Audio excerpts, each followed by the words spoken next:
We asked parents to keep a diary for 3 weeks and to record every time, you could imagine, every time their child nagged them for a product. We asked them to record when, where, and why. This study was not to help parents cope with nagging. It was to help corporations help children nag for their products more effectively. Anywhere from 20% to 40% of purchases would not have occurred unless the child had nagged their parents. That is, we found, for example, a quarter of all visits to theme parks wouldn't have occurred unless a child nagged their parents. 4 out of 10 visits to places like Chuck E. Cheese would not have occurred. And any parent would understand that. You know, when I think of Chuck E. Cheese, oh my goodness, it's noise. And there's so many kids. Why would I want to spend 2 hours there? But if the child nags enough, you're going to go. We saw the same thing with movies, with home video, with fast food.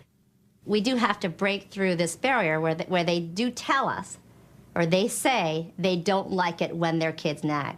Well, that's just a general attitude that they possess. It doesn't mean that they necessarily act upon it 100% of the time. You can manipulate consumers into wanting and therefore buying your products. It's a game. Children are not little adults. Their minds aren't developed. And what's happening is that marketers are playing to their developmental vulnerabilities. The advertising that children are exposed to today is honed by psychologists. It's enhanced by media technology that nobody ever thought was possible. The more insight you have about the consumer, the more creative you'll be in your communication strategies. So if that takes a psychologist, yeah, we want one of those on staff.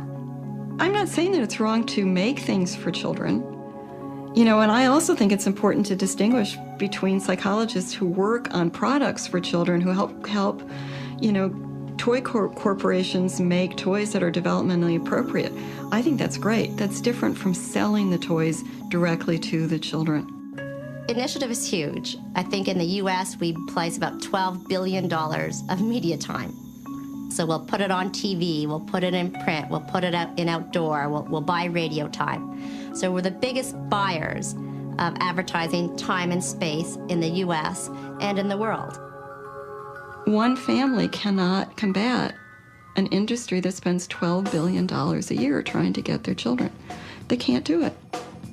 They are tomorrow's adult consumers, so start talking with them now, build that relationship when they're younger, and you've got them as an adult.